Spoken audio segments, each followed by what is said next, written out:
Le Masters 1000 de Monte-Carlo a démarré ce week-end et dès les qualifications, les spectateurs sont venus en masse. Si le grand public attend avec impatience les têtes d'affiche, certains ont dû cravacher pour obtenir leur billet dans le grand tableau. C'est notamment le cas d'Édouard Roger Vasselin, vainqueur de l'Ukrainien Stakhovski au dernier tour des qualifs.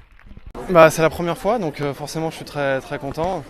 Ça fait plusieurs années que je viens de suite là et à chaque fois je passe jamais les qualifs, donc cette année je suis récompensé, mais j'espère que ça va pas s'arrêter là. Donc en tout cas je suis très très content d'avoir passé les qualifs, enfin. Benoît Paire est lui rentré directement dans le tableau principal. Vainqueur d'Ivan Dodig au premier tour, l'Avignonnais attend beaucoup de la saison sur terre.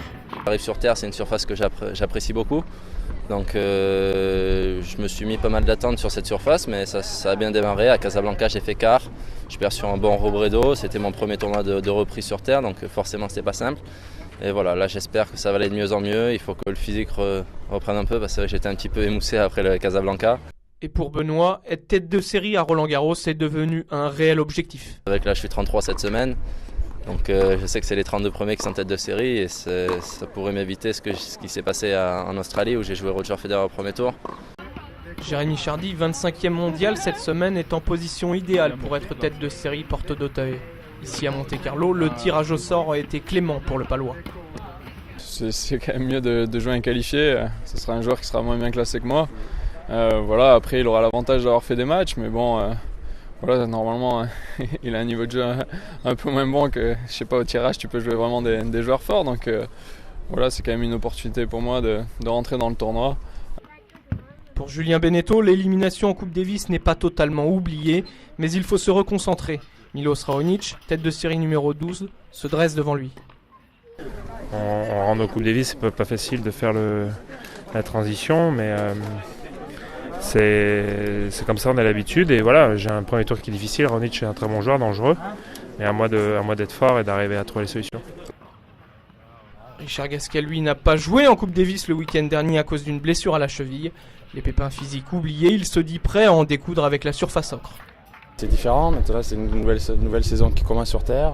Voilà, j'ai fait quelques soucis physiques dernièrement, donc il va falloir bien repartir. Ce sera le premier tournoi sur terre, donc c'est toujours difficile, mais je sais que je joue bien au tennis et voilà, il faut que j'arrive à gagner ce premier match, après tout peut arriver, quoi. Mais les Français ne seront pas seuls sur le rocher et Horacio Zeballos, seul joueur à avoir battu Rafael Nadal cette saison, espère aller loin dans le tournoi. Je ne sais pas, j'ai beaucoup de matchs avant d'y arriver. Au premier tour, je joue contre Marin Cilic, mais si j'ai la chance de retrouver Rafael Nadal, je serai très heureux. Jarkko Nieminen, qui a remporté son premier tour 6-1-6-2 face à Viktor Troicki, adore participer au tournoi monégasque. J'espère bien jouer ici, c'est vraiment idéal de commencer la saison sur terre battue à Monte-Carlo. Ça doit être la 10e fois que je viens ici, c'est un des tournois que je préfère.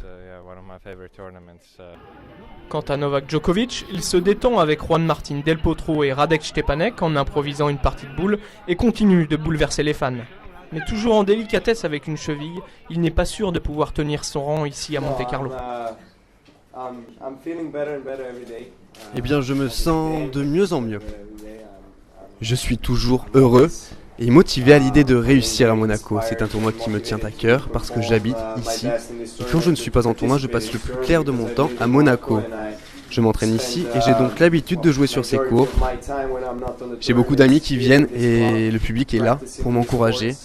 Ce sont ces raisons qui font que j'ai réellement envie d'être présent pour ce tournoi. Rafael Nadal reste le grand favori du tournoi. Dimanche, le Mallorquin soulèvera peut-être une 9e fois consécutive le trophée à Monaco.